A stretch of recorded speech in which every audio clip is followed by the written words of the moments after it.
Esta vez estamos iniciando de una manera diferente, tenemos un escenario diferente. ¿Pero por qué? Porque es un mensaje diferente. Quizá ustedes vieron el título de la meditación de hoy en la noche, Bajando la Guardia. ¿Qué significa bajar la guardia? He oído varios comentarios, por ejemplo en ejercicios. Dice que cuando alguien se está ejercitando y hace ejercicio un día, pero no mantiene la rutina, después cuando quiere volver otra vez le cuesta más porque no mantuvo la disciplina.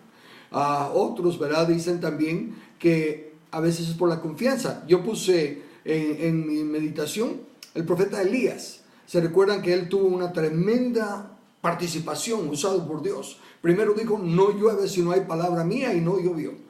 Y después dijo, ¿verdad?, que trajeran a los profetas de Baal y que el Dios que respondiera por fuego, ese sería el verdadero Dios. Y los de Baal hicieron todos sus ritos y no pasó nada. Él invocó a Dios y ¡wow!, fuego del cielo, y consumió el sacrificio. Y luego le dijo al rey, vete, apúrate, irte a tu casa porque viene un gran aguacero. Y él oró y volvió a llover. Y dice la Biblia que le ganó a los caballos del rey, salió corriendo y le ganó a los caballos del rey. Tremendo poder de Dios manifestado en él. Pero entonces al otro día, como así decirlo, después de todo ese ánimo y de toda esa adrenalina espiritual, le manda a decir Jezabel que lo va a matar. Y aquel gran hombre de Dios se viene abajo, se desploma, se desanima. Sale huyendo, se encierra en una cueva, le pide a Dios que mejor le quite la vida. En fin, se viene para abajo. ¿Cómo es posible que después de tan grande victoria él esté actuando de esa manera? Bajó la guardia. Bueno, a veces cuando ha habido campeonatos de fútbol que el equipo va ganando, les lleva suficiente ventaja, ya falta poquito y bajan la guardia y ¡pam!, no solo les empatan, sino que les ganan. Entonces ese bajar la guardia, yo lo quiero ilustrar con una analogía que voy a tomar de la Biblia. Voy a leer una porción de la Biblia y voy a hacer una analogía. Pero quiero mencionarles que el doctor William Ochoa escribió un artículo sobre Guatemala está en estado regular. Y él hace alusión a esa actitud conformista, a esa autoengañarse cuando las cosas no han salido como uno quería, pero al menos salieron un poquito haciendo eso. Bueno, aunque sea con esto, es aquellos que están jugando al dinero, que van a los casinos y todo, y están perdiendo y dicen, bueno, voy a tratar de regresar al menos a recuperar lo que voy perdiendo. Imagínense eso, pasar un montón de problemas, dolores de cabeza, y si lograra recuperar lo que va perdiendo, qué chiste. No hizo nada, se quedó igual. Bueno, algo así pasa con ese estado de regular al que el doctor Ochoa hace mención. Yo quiero compartirle una historia. En el libro de Primera de Reyes, capítulo 13, se narra una historia muy peculiar. Dice que un varón de Dios, un joven profeta, es enviado al reino falso. Lo voy a poner de esta manera. En la Biblia llega un momento en que el reino de Israel, que era un solo reino, debido a que el hijo de Salomón está portándose mal, es un joven irrespetuoso y todo, entonces se divide el reino. Lo cual hasta ahí se vería justificado, porque el rey, el hijo de Absalón, está malo. Pero el otro rey, para asegurarse de que la gente que está con él en su territorio no se regrese a donde está la casa de Dios, el templo de Dios en Israel, viene e inventa dioses falsos, inventa días de fiesta falsos, nombra profetas y sacerdotes falsos, empieza a hacer todo una copia del verdadero reino en este otro reino para que no se le vaya ninguno. Y entonces un profeta de Dios, un verdadero profeta de Dios, es enviado a que le hable al rey, a este rey que está levantando todo el rey Dios le había dicho, está bueno, tú puedes ser rey, porque ni modo estaba peleando contra algo injusto. Pero empieza a manejar otra ideología y empieza a formar una nueva doctrina, le voy a poner, pero todo un diferente sistema de gobierno. Sacerdotes falsos, profetas falsos, leyes falsas, porque inventa días falsos de fiesta. En fin, viene este profeta y es enviado, imagínense, a ir a confrontar a este rey. Estamos hablando en tiempo de reyes, no estamos hablando en democracia. Y tiene que ir a confrontar a este rey y decir abierta y claramente delante de él, al altar, al falso altar que se ha hecho para los sacrificios, que Dios va a mandar un juicio y que todos los huesos de los sacrificios que se han quemado sobre ese altar van a ser destruidos y que Dios va a castigarlos. Y cuando el rey oye esa declaración, se enoja y ordena que lo agarren, pero cuando él está dando la orden, se le queda seco el brazo, quiere decir, se le queda tieso.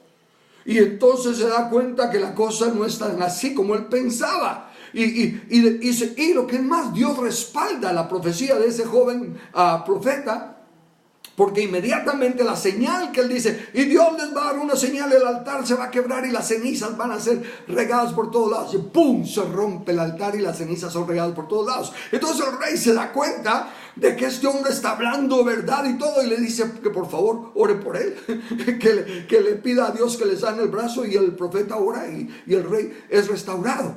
Mire qué tremendo lo que está pasando ahí. Un joven valeroso es enviado a enfrentarse a la muerte, porque ir a hablarle así al rey era ir a la muerte. Pero él sabe que lo que está haciendo es la voluntad de Dios y va y lo hace. Y ese rey es redarguido por el poder de Dios, y entonces viene, eso sí se lo leo porque es importante por la respuesta del profeta. Le dice, y el rey dijo al varón de Dios: ven conmigo a casa y comerás, y yo te daré un presente. Ni modo, imagínense, ante la manifestación del poder, el rey queda zarandeado. Pero sabe que antes de decirle la respuesta del profeta, quiero empezar la analogía. Nosotros también estamos en un reino dividido. Tenemos ahorita dos gobiernos. El gobierno legítimo, aunque de alguna manera esté fallando, como estaba fallando el hijo de Salomón, pero era el gobierno legítimo. Ese era una cosa que se podía corregir, ya sea por la muerte de Absalón, como varios otros reyes habían sido muertos antes, y luego entraba otro rey que era bueno, pero ese era el rey legítimo, ese era el gobierno legítimo. Nosotros tenemos un gobierno legítimo. Un gobierno legítimo que, aunque esté malo, es legítimo y lo podemos cambiar cada 4 años. Ese gobierno es el ejecutivo, legislativo y judicial. Eso es lo legítimo. Eso es lo que tiene autoridad delegada del soberano pueblo. Pero tenemos un reino dividido, donde hay otra autoridad falsa, donde está la Corte de Constitucionalidad, el Tribunal Supremo Electoral, el Procurador de los Derechos Humanos, y ahora desgraciadamente también han contaminado parte de la Corte Suprema de Justicia, del Congreso y también del Ejecutivo. Pero de todos modos, el punto es que el gobierno legítimo lo podemos cambiar cada 4 años, pero ahora estamos divididos con un reino falso. Esos desventurados, esos malvados, esos enemigos de la patria, de la Corte de Constitucionalidad, del Tribunal Supremo Electoral y de la Procuraduría de los Derechos Humanos, son el reino falso. Y hubo un grupo que, ante el fraude descarado que hubo, nos levantamos, un buen grupo nos levantamos a decir fraude, fraude, y no lo aceptamos, y demandamos que se restaure el orden, demandamos que se anulen esas elecciones y que haya algo nuevo, y estuvimos haciéndolo todo en orden. No nos salimos de los marcos de la ley. Algunos hasta censuraron que no hacíamos nada más que manifestar. Y a los que hablamos como yo, abierta y claramente, diciendo que esos eran dignos de muerte, hasta nos dijeron: hombre, no hagas eso, está mal, estás amenazando, estás ahí levantando una rebeldía. Bueno, estábamos hablando la verdad. Y ese gobierno injusto, ese falso gobierno, de alguna manera tuvo que ser zarandeado. Y el Señor, en su misericordia, también estaba respaldándonos, sacando a luz más y más evidencias para declarar el fraude. Pero bueno, ahora déjeme regresarme al punto de la Biblia. El rey le dice que venga a su casa a comer, y escuche la respuesta de este joven profeta. Le dice: pero el varón de Dios dijo al rey: aunque me dieras la mitad de tu casa, no iría contigo, ni comería pan ni bebería agua en ese lugar, porque así me está ordenado por palabra de Jehová, diciendo: no comas pan, ni bebas agua, ni regreses por el camino que fueres. Regresó pues por otro camino y no volvió por el camino por donde había venido a Betel. ¡Wow! ¡Qué tremendo! Ese es un gran siervo de Dios. Mire, un profeta obediente. Está ante el rey. Ha vencido el temor. Ha confrontado al rey. Ha confrontado la muerte. Ha arriesgado su vida. Y ahora que lo quiere sobornar prácticamente. Ahora que se lo quieren ganar para su lado. Le ofrecen nada más y nada menos que el rey que venga a su casa, a su palacio. Pero él se mantiene firme. Hay una justicia, hay una palabra de verdad, hay una dirección clara que él debe de seguir. Y esa dirección dice, para cumplir la obra que yo te he dado, no comas pan ahí, no bebas agua, ni siquiera te regreses por el mismo camino, te tienes que regresar por otro. Y este joven está cumpliendo al pie de la letra. ¡Hala! ¡Qué tremenda historia! Fíjese que dice que unos jóvenes, pero mire, aquí viene algo tremendo. Unos jóvenes van a su casa y resulta que su papá es un viejo profeta. Párese a pensar eso. Es un viejo profeta. Y vive en este falso gobierno. Y ya se ha acomodado. Ya se ha hecho parte de la vieja doctrina. Así como hemos estado hablando de la vieja política. Esta es la vieja doctrina. Y él ya se ha acomodado. Era profeta de Dios. Sí había sido usado por Dios. Pero ahora se quedó en el gobierno falso. Así hay personas que han... Por ejemplo, estaba ahí hoy puse en mi post de Facebook, copié lo que escribió un general. Lo copié, no conozco al general, pero ahí está su nombre y todo, yo lo copié con su nombre y todo. Donde él está hablando de cómo lucharon por salvar Guatemala de la guerra, cómo nos libraron y todo, y lo que dice es justo y verdadero. Pero hace alusión a que hoy en día hay algunos militares que están apoyando aún a la UNE, que estaban ya del lado de Sandra Torres. ¡Qué barbaridad! Esa gente están humillando, denigrando el nombre del ejército. Realmente que es triste y doloroso que personas que se suponen tener una disciplina de poner la vida por la patria, se puedan vender. Y de esa manera menosprecien a los anteriores a ellos, que han sido dignos ejemplos que defendieron la libertad de Guatemala. ¡Qué tristeza! Así como este profeta viejo que se ha acomodado a vivir ya en ese sistema, como escribió el doctor Ochoa, ya acostumbrados a, bueno, al menos este no va a robar tanto, ¿verdad? O al menos si roba, pues, pero sí va a hacer un poco de obra. Ya esa mediocridad, ese conformismo insano. Así estaba este profeta. Y cuando oye lo que sus hijos le cuentan de cómo Dios respaldó la palabra de ese joven y le pregunta por dónde se fue. Y sale en el caballo, su asno, y se va detrás a encontrarlo. Y aquí hay otra etapa.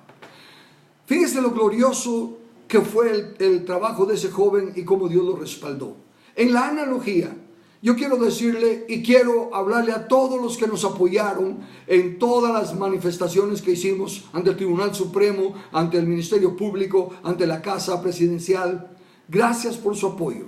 Y siéntanse ustedes orgullosos de ustedes mismos. No un orgullo vano, sino que un orgullo patriótico. Se hizo, se habló cara a cara, no con capuchas, no como hipócritas de la universidad que ni son ni siquiera estudiantes, sino que dando la cara, diciendo somos guatemaltecos y no aceptamos el fraude. Siéntanse ustedes orgullosos delante de Dios y delante de ustedes mismos y delante de sus hijos, los que somos padres y abuelos, porque podemos decir con toda honestidad, hicimos lo que era lo justo y lo correcto, y no importa lo que hayan dicho de nosotros, ni quienes nos hayan amenazado. Hicimos lo que era justo, lo que el mandato patriótico de Dios se nos había dado. Entonces, vemos aquí que ese viejo profeta sale a buscar al joven y sigo en la lectura en el 1 Reyes capítulo 13, ahora leo los versículos 14 al 19. Y yendo tras el varón de Dios, le halló sentado debajo de una encina y le dijo, ¿eres tú el varón de Dios que vino de Judá? Él dijo, yo soy.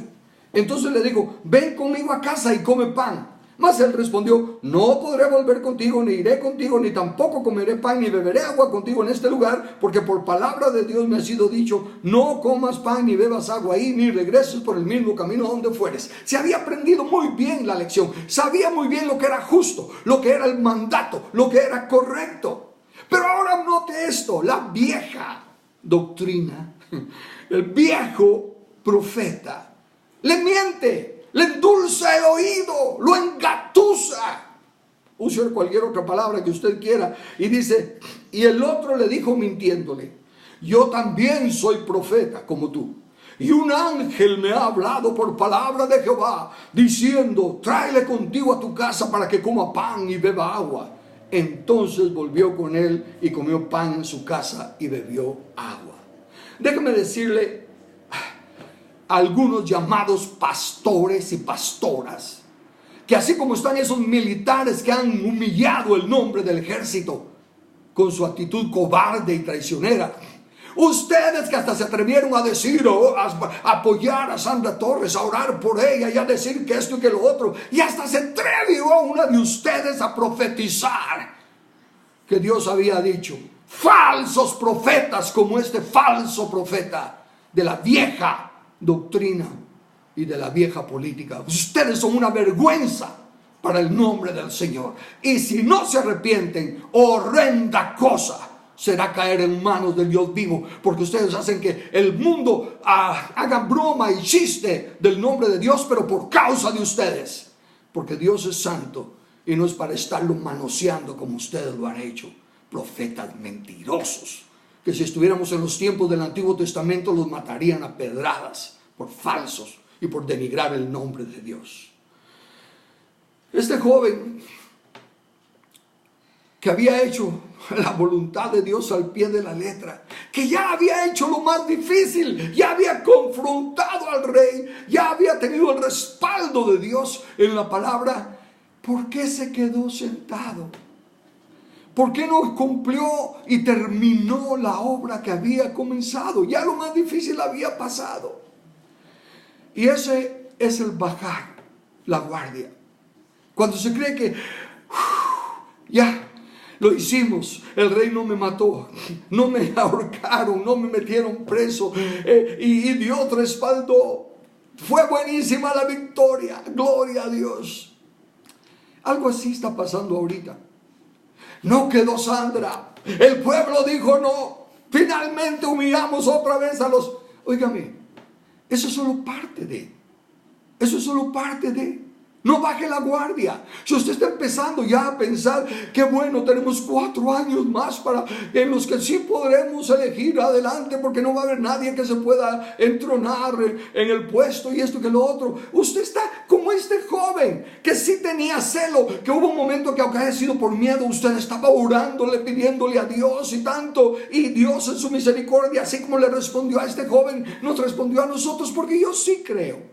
Y definitivamente le doy gracias a Dios por su misericordia. Pero ¿sabe cuál fue mi oración a Dios?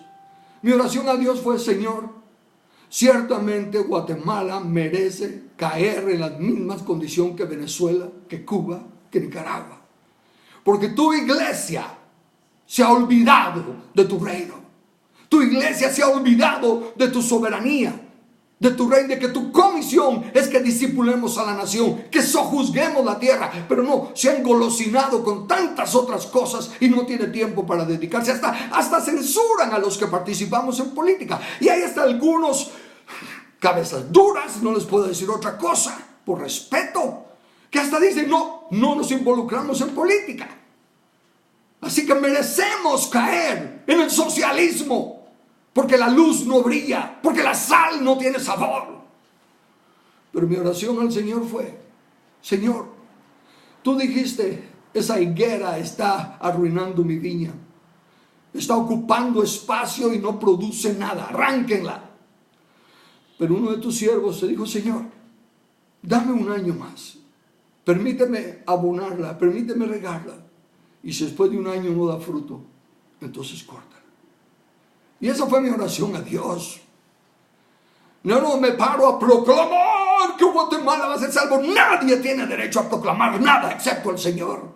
Falsos profetas, como ese profeta viejo, la vieja doctrina, como la vieja política. Pero ¿cómo vamos a tener nueva política si aún lo que enseñan, aún los que andan aprendiendo, los que se supone son de la derecha, los que se supone serían la nueva política, están educados al estilo de la vieja política? Es un viejo sistema. No va a cambiar mientras no se cambien las leyes humanistas, mientras no se cambie ese falso gobierno, esos que ha inventado dioses, la corte celestial, la CC, toda esa maldad tiene que ser quitada. Tenemos una falsa constitución. ¿Cómo va a ser posible que una constitución sea superior al soberano que la nombra? La constitución es la obra del pueblo. ¿Cómo va a ser posible que la constitución le prohíba al pueblo lo que puede hacer? Falsa doctrina, vieja política, vieja doctrina. Y ese joven regresó. Le endulzaron el oído y comió pan y bebió agua. Y el mismo falso viejo profeta, Dios lo usó y le dijo: mira, por cuanto no obedeciste a Dios, morirás. Y cuando iba de regreso, un león le salió en el camino y lo mató. Y para que quedara claro que fue castigo de Dios, el león no lo despedazó. De hecho, el león se quedó ahí cuidando el cuerpo. Y el asno que estaba ahí parado también, el león no lo tocó, hasta que llegó ese viejo profeta a recoger el cuerpo y enterrarlo. No bajemos la guardia. Los que no votamos en esta llamada segunda vuelta, porque imagínense, si estábamos proclamando desde un principio fraude, fraude, fraude, no hay primera vuelta, es ilógico que votemos en una segunda vuelta. No quiero condenar a ninguno de ustedes que votaron. No es esa mi intención. Mi intención es hablarnos a nosotros, los que estuvimos diciendo fraude, los que estuvimos diciendo no, lo que queremos es que se anulen las elecciones y se hagan otras. ¿Sabe por qué? Porque, ok, está bueno, pues no quedó Sandra Torres, pero el Congreso está lleno de corrupción. Esa lista de corruptos, de mentirosos, de mentes reprobadas, de narcotraficantes que están en la lista del Congreso son 1000 veces peor que Sandra Torres. Y si ustedes bajan la guardia, si ustedes empiezan a regocijarse porque ya tenemos otro presidente y no es Sandra Torres, no se dan cuenta que están hundiendo a Guatemala. Tenemos que seguir la lucha. La guerra no ha terminado. Terminó una batalla, pero la guerra no ha terminado. Tenemos que ver a todos esos criminales, terroristas de la Corte de Constitucionalidad y del Tribunal Supremo Electoral en la cárcel. Tenemos que verlos de donde deben de estar, como traidores de la patria, como enemigos de la nación. Y mientras eso no se dé, no debemos de bajar la guardia. Tenemos que seguir lo que comenzamos. Nuestra tarea no ha terminado. No nos quedemos sentados como este profeta a regocijarnos de la aparente victoria. No nos quedemos sentados a decir, bueno, lo más difícil ya pasó. No. Mientras no terminemos lo que hemos comenzado, nos exponemos también a ser muertos en el sentido figurado de la palabra. No bajemos la